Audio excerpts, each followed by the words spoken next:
کی اجازت دیتا ہے، NRO بھی دیتا ہے، کھانے کی اجازت بھی دیتا ہے، اور جو سرکاری افسر اس کو کہتا ہے کہ یہ تم غلط کر رہے ہو، اس کو اٹھا کے باہر پھینکتا ہے۔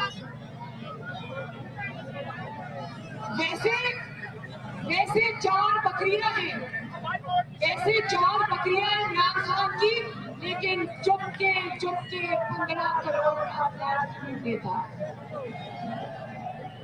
لیکن کھاتا ہے نہ کھانے دیتا ہے۔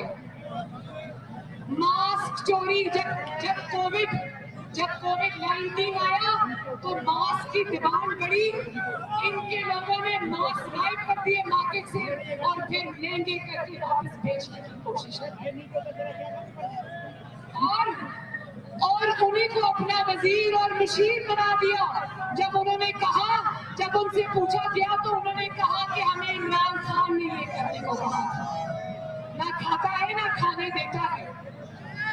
اور اب ایک منٹ، اب ایک بہت ضروری بات ہے، وہ آپ کے لیے بھی اتنی ضروری ہے، میرے لیے بھی اتنی ضروری ہے۔ جس طرح یہ کشمیر کا مقدمہ ہار کے آ گیا، جس طرح یہ کشمیریوں کا مقدمہ ہار کے آ گیا، جس طرح یہ کشمیر کو مودی کی جھولی میں پھینک کر آ گیا، اسی طرح میرے بھائیوں، ملتان کے غیرت والے میرے بھائیوں، آج پاکستان میں اسرائیل کو تسلیم کرنے کی بات شروع ہو چکی ہے۔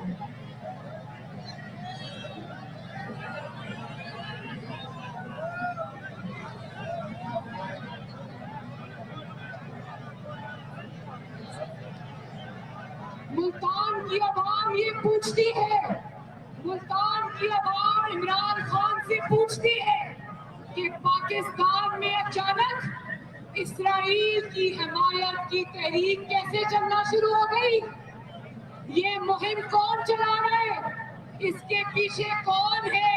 اور پاکستان کی عوام یہ جاننا چاہتی ہے کہ کیا اسرائیل کے حق میں چلنے والی مہم کے پیچھے بھی سلیکٹڈ اور سلیکٹرز ایک ہی پیج پہ ہیں یا نہیں؟ اور آگے کشمیر کا الیکشن آ رہا ہے، اس نے کشمیر نہ صرف مودی کی جھولی میں پھینک دیا بلکہ کشمیریوں کے خلاف غداری کے پرچے کٹوائے۔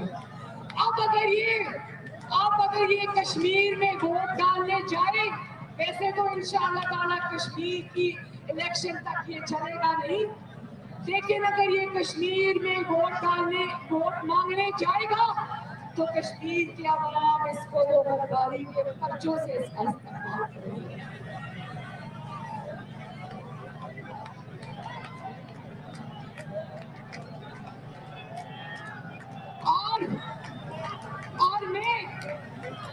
اور میں ملتان کے عوام کے ساتھ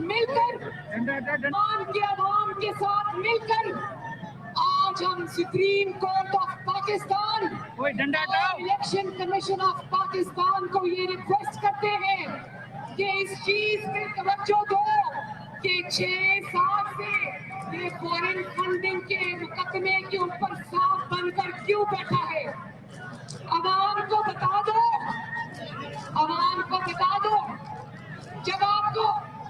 جب آپ کو یہ پتا چل گیا نا، ملتان کے میرے بھائیوں،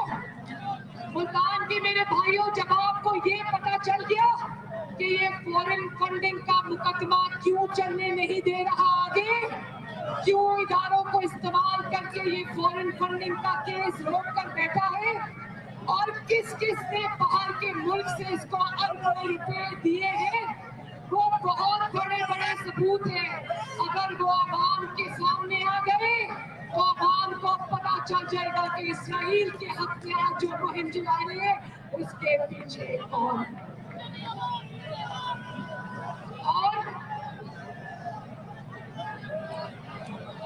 اور آخر میں کیا ملتان کے عوام بھی میرے ساتھ مل کر اس جج کو ڈھونڈ رہے ہیں جس نے اس کو صادق اور امین قرار دیا تھا؟